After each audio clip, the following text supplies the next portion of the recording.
Hi, everyone. You guys are going to see behind us, we're going to be going through just a whole bunch of pictures of his beautiful properties that he's been working on with Virgin.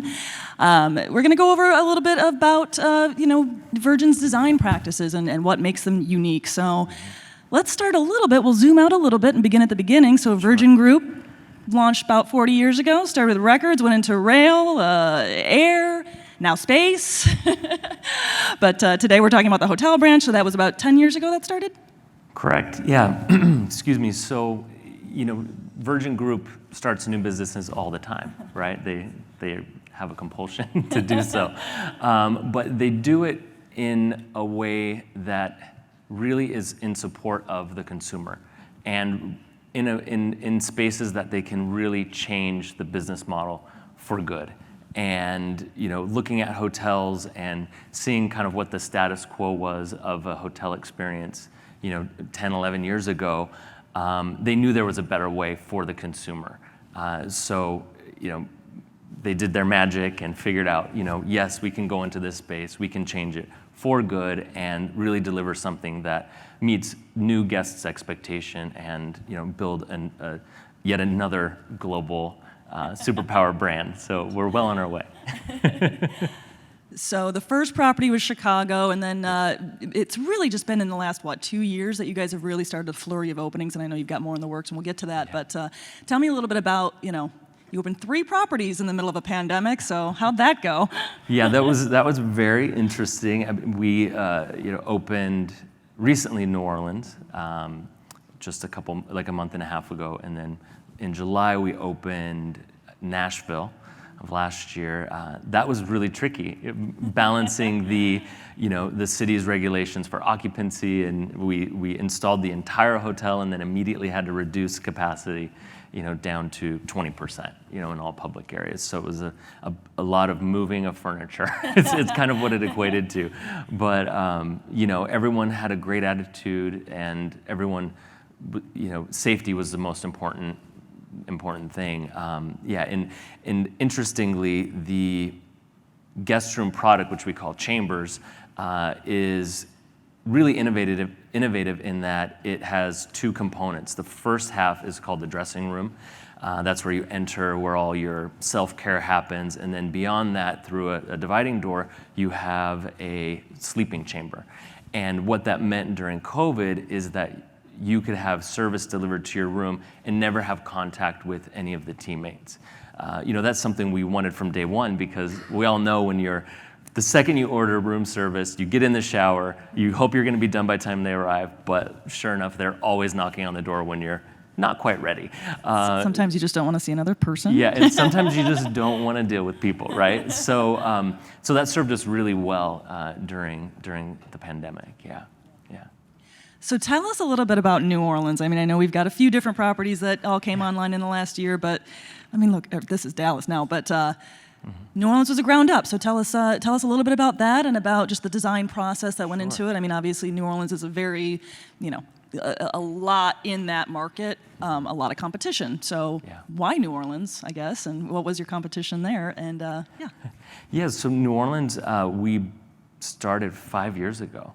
It took a bit of time. We had a couple different development groups, one that came and left and had to bring another one on.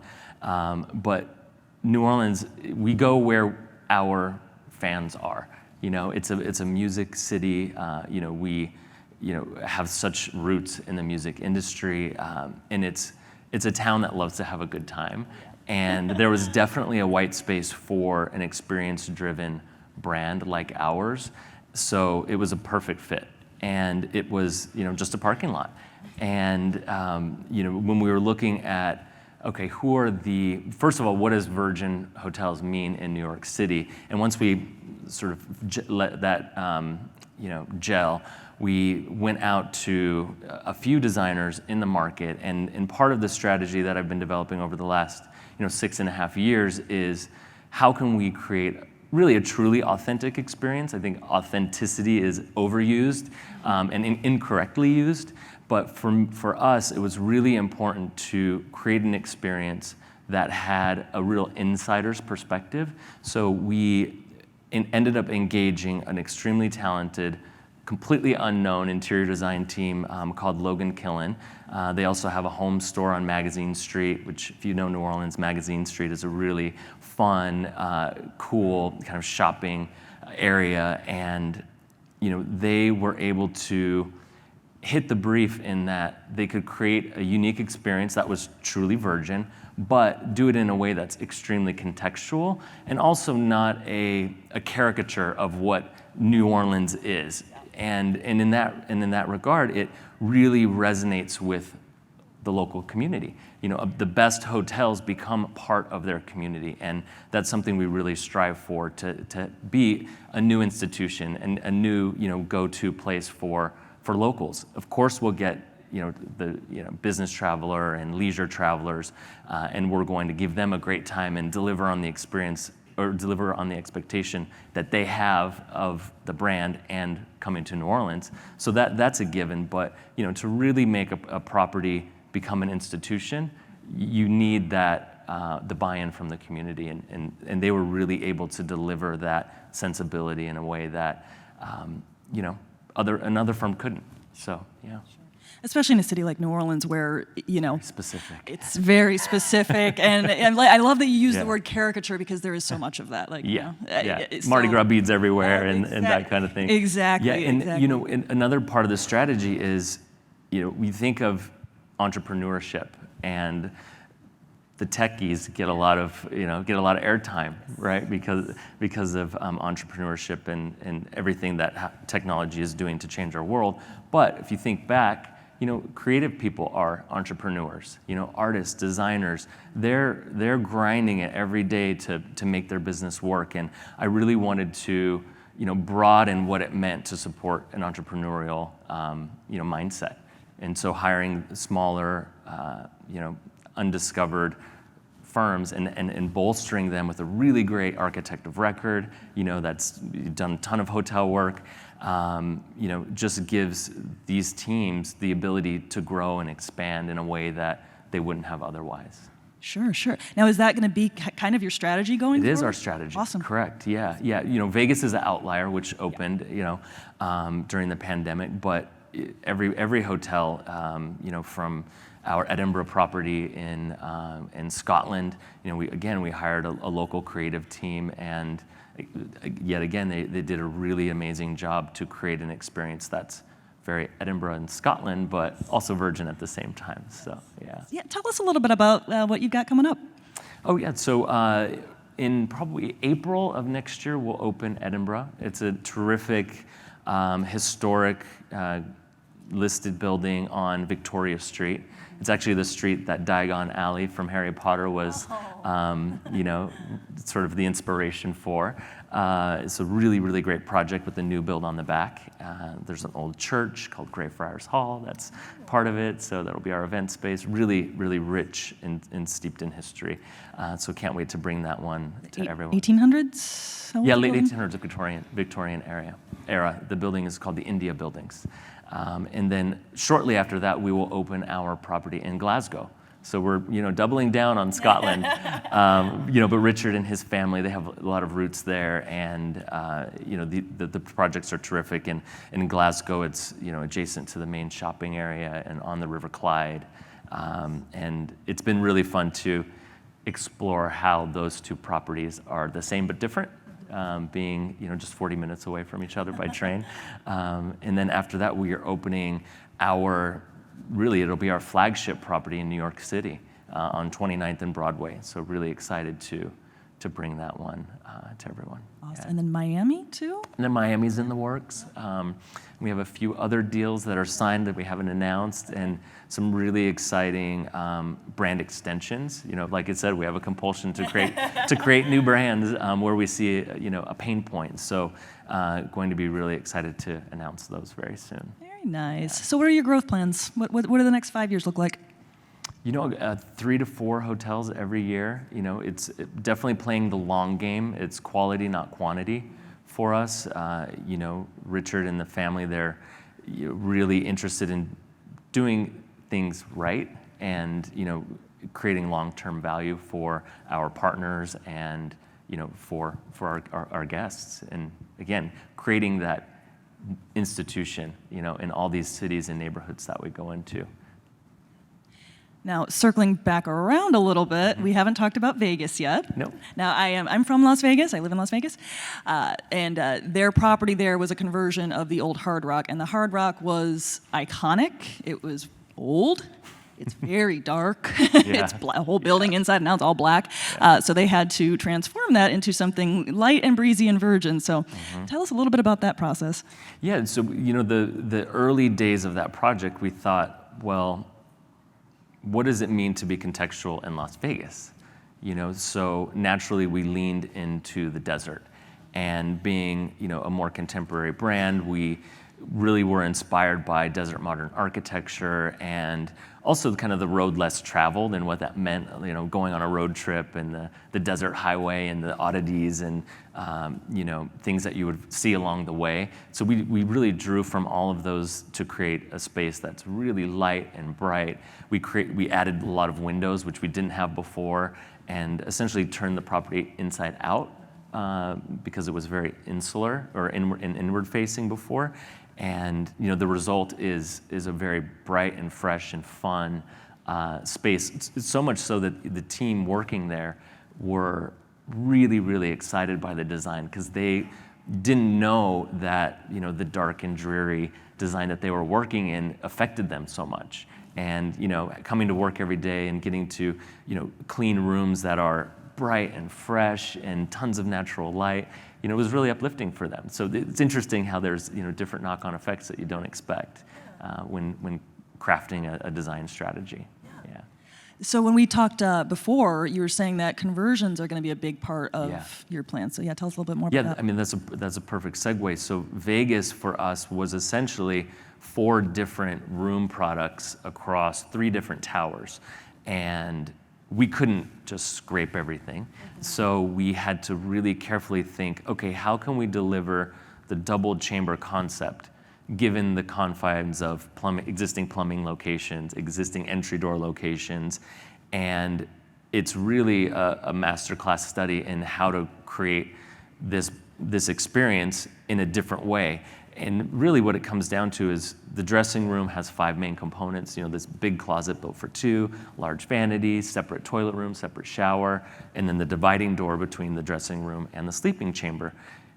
It doesn't really matter the layout of those elements as long as we can tick the box. And so we looked at all of the room types very, very carefully and determined, this is actually a pretty easy thing to do, because most hotels have the space and have all those elements already towards the front of the room anyway.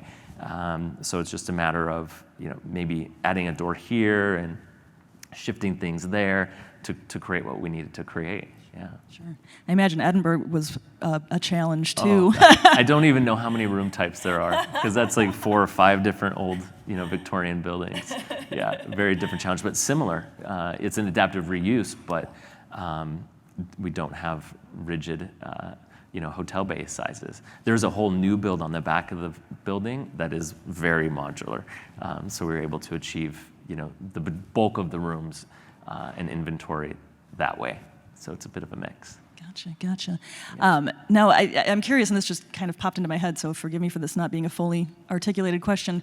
But the whole process of this adaptive reuse project, aside from Chicago, was this the first, is this the oldest one, and how would that process go? Yeah, certainly. Yeah, it's a very complicated site, and the hardest part, as boring as it sounds, was actually figuring out the fire strategy. In these old buildings, and learning that they don't require sprinklers in the UK in buildings because of a whole host of other reasons. We end up, we have a fully sprinkled building, thank goodness.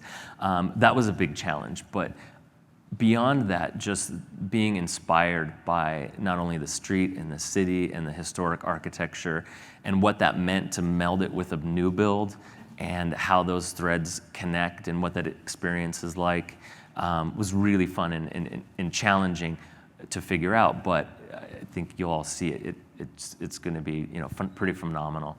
I was thinking about back to the conversation that Vince had yesterday for Meow Wolf, and creating those experiences. I always say that our hotels are a fun house. You can see through these images, they are projects, they're lumped in projects, that Dallas, New Orleans, and Nashville, but there's a lot of different flavors going on at each property and a lot of different experiences. And one of the things that we champion for the consumer is choice. And also, we want people to stay at the hotel as long as possible. So giving them a variety of experiences is really important. And I loved the sentiment about not just sticking up a cool thing on a wall to take your picture, but creating something immersive. And so, yeah, that's what we try to accomplish. There's a big emphasis on F&B too, right? I mean, you guys really... Yeah, for sure. A lot of programming. And part of what we have to think about as building a global brand is how do you create a brand but not have it be cookie cutter. So I talked about the room product. That functionality is extremely important. We love the idea that you could have, you can stay in one night in Dallas and then another night in Nashville, and you don't have to relearn the room. That weird learning curve that you go through every time you check into a new property. It's kind of frustrating. Again, a pain point we're trying to alleviate. But beyond that, not only the physical programming and the adjacencies of spaces and the type of spaces we have are relatively consistent from property to property, but the types of entertainment programming that we do to bring the whole property to life and engage the community and our guests is another aspect that we really hone in on to create something that's somewhat repeatable, and to create a true brand. Yeah. So how do you guys go about selecting the cities that you're looking at? Oh, I'd love to say we just pick whichever ones we like. Whichever ones are cool, but wherever Sir Richard wants to stay and have a place to stay. Yeah, have Richard's Flat. All of our penthouses are called Richard's Flat. It is opportunistic. We look at doing really good deals, not just any kind of deal. So we have very few properties, but the value of our management agreements are probably worth 2 times the number of hotels that we actually have in terms of their longevity and their strength. And so it's really, again, back to quality, not quantity. But you do have to be opportunistic where there's different properties and opportunities that come up. A lot of what I do is work with my colleague Vanessa, who's here, and explore these new opportunities and test them for appropriateness for our brand and all those things that make us a brand. And I think there's just so many cities that we can be in that, we keep it pretty open. Yeah. I know kind of in the wake of COVID, and I know that this is a conversation that's come up when I've been talking to people, Mark over there, I know we talked about this, with all the distressed properties that we imagine are going to happen and have been happening because of this last year and a half, are you guys paying close attention to that, or are you a little bit more selective? We are. Funny enough, what we learned, and I'm putting on my development hat for a second, but there weren't as many distressed assets, I think, as everyone thought. Okay. Because from what I understand, the banks were not willing to take back hotels. They did not want to have a bunch of hotels that they then had to figure out what to deal with. So there was a lot of forgiveness from lenders. So we just didn't see, the mass quantities of distressed assets that we thought. So it didn't really materialize for us. Gotcha. Fair enough. What's your favorite property? Of yours. Oh. Of the Virgin. Not only because it's the newest, but I feel like it's a true embodiment of our brand and our process, and it's really New Orleans. It's a terrific scale, and working with the team was a dream. And it was a design build, which was the first that we've done, working with Broadmoor, a terrific team, again, local to New Orleans. It was just a great project through and through, and our development partners, BPG, did a great job. And it just goes to show that if you work with people in the community to create something, the sense of ownership is just, it's unmatched in terms of the passion that they bring to a project. So that it just, I think all the reactions we've received so far reflect that passion. Awesome, awesome. I can't wait to go see it when I hopefully go to Mardi Gras next year, All right. which they have not yet canceled. Or Jazz Fest. There's all Or kinds Jazz of Fest great. or Halloween next year. I'll get there. I will get there. So what about you? What is your personal vision as a designer, leading this forward? What is your vision? What are your hopes with the hotels that you've got coming on and in the future? Yeah, I think a lot of it is what I talked about already in terms of crafting these experiences at a grassroots level and really propping up startup creatives to add to their communities. I would get really excited about that, and creating spaces like this is the Late Great on the screen now, which we worked with Hannah Crowell, who's Johnny Cash's granddaughter. And she's a terrific designer in Nashville, and it's a little jewel box of a speakeasy there. And she'd never done a commercial project before, but again, giving people a chance, that gets me really excited. And aesthetically, I think you can see the love that goes into it, and guests really feel that. And so that also gets me very excited. But yeah. I guess that's pretty much what I envision. Well, wonderful. Yeah. Perfect. Teddy, it was a pleasure. Thank I'm you. going to wrap Thanks things for up having right me. here because All right, I got a everyone. late start. I know. I apologize again. Let's get going. But thank you so much for No your time. I worries, no appreciate it, worries. and all the viewers.